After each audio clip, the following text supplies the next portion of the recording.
大家好，欢迎回到我的频道。今天我来朗读新概念英语第3册的第48课。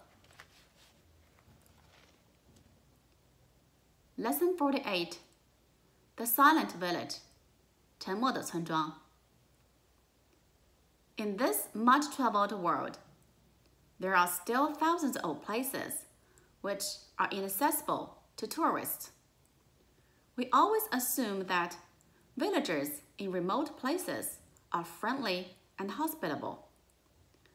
But people who are cut off not only from foreign tourists, but even from their own countrymen can be hostile to travelers. Visits to really remote villages are seldom enjoyable, as my wife and I discovered during a tour through the Balkans. We had spent several days in a small town and visited a number of old churches in the vicinity. These attracted many visitors, for they were not only of great architectural interest, but contained a large number of beautifully preserved frescoes as well. On the day before our departure, several bus loads of tourists descended on the town. This was more than we could bear, so we decided to spend our last day exploring the countryside. Taking a path which led out of the town, we crossed a few fields until we came to a dense wood. We expected the path to end abruptly, but we found that it traced its way through the trees. We tramped through the wood for over 2 hours until we arrived at a deep stream. We could see that the path continued on the other side, but we had no idea how we could get across the stream.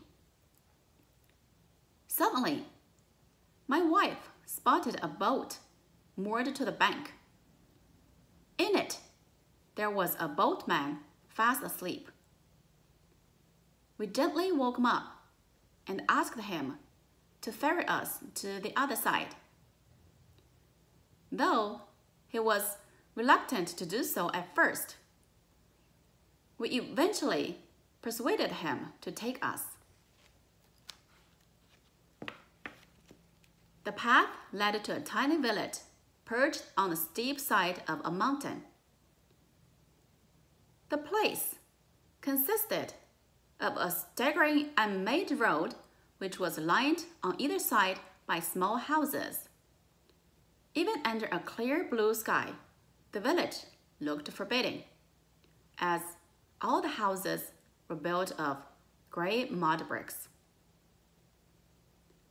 The village seemed deserted, the only sign of life being an ugly-looking black goat on a short length of rope tied to a tree in a field nearby.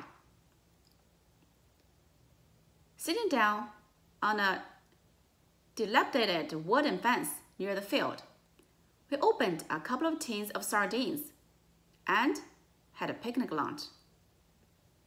All at once, I noticed that my wife seemed to be filled with alarm.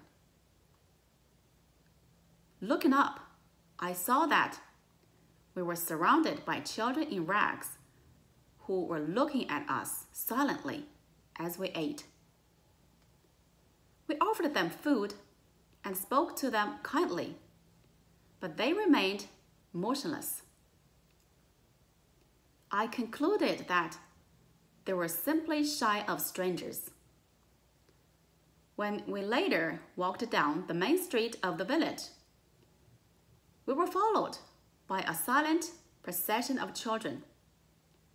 The village, which had seemed deserted, immediately came to life.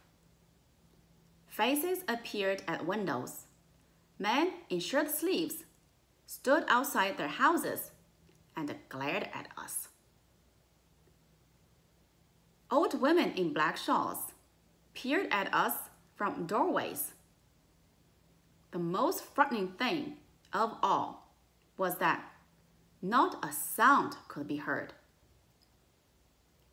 There was no doubt that we were unwelcome visitors. We needed no further warning. Turning back down the main street, we quickened our pace and made our way rapidly towards the stream, where we hoped the boatman was waiting. 好，这就是第48课的全部课文内容。感谢大家的观看，记得点赞、分享还有订阅我的频道。我们下期视频再见。